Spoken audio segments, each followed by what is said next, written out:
नमस्कार मंडळी. तर आज आपण एकदम अप्रतिम चव भन्नाट अशी भाजी बनवणार आहोत. ही तुम्ही भाजी कधीच केलेली नसेल आणि नक्की करून बघा.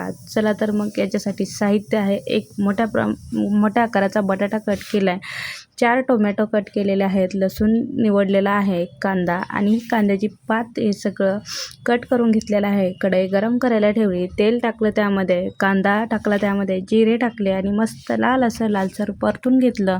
त्यामध्ये जाईल हळद, जिरे, मोहरी आणि मस्त आलटून पलटून मस्त तळून घ्यायचं. त्यामध्ये टाकलेला आहे मिरची पावडर मसाला आणि कांदा लसूण मसाला आणि कश्मीरी लाल मिरची पावडर, असे धना पावडर, असे बरेचसे मसाले मी टाकलेले आहेत. तुम्हाला जे आवडतील, जे घरात आहेत किंवा बाहेरचे मसाले तुम्ही टाकू शकता. त्यामध्ये मस्त आलटून पलटून घेतला आणि कांदा मस्त परतून घेतल्यानंतर टोमॅटो ॲड केलेला आहे. जर टोमॅटो पण छान असा मस्त मऊ परतून घ्यायचा आहे आणि बटाटाही त्यामध्ये ॲड करायचा आहे.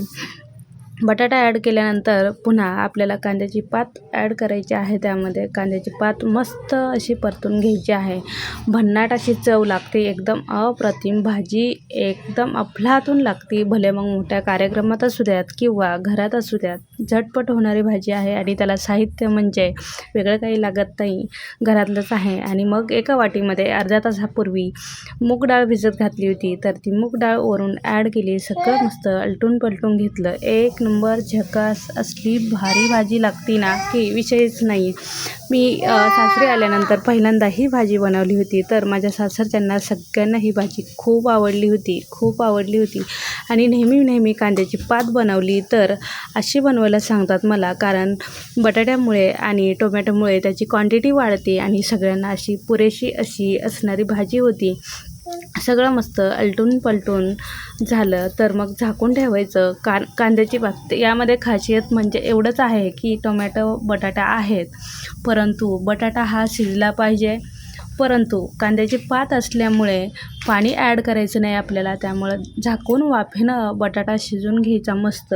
आणि बटाटा जर शिजला मस्त तर ही भाजी अफलातून आणि अप्रतिम, बघा तुम्हाला दिसायला कसली भारी दिसती. त्यासोबत काकडी आणि चपाती घेतलेली आहे आणि मस्त बेत करतोय. तुम्ही पण अशीच भाजी बनवून पहा. चला तर मग बाय, भेटूया अशाच एका नवीन व्हिडिओमध्ये. तोपर्यंत काळजी घ्या, मस्त राहा, मस्त खा. बाय.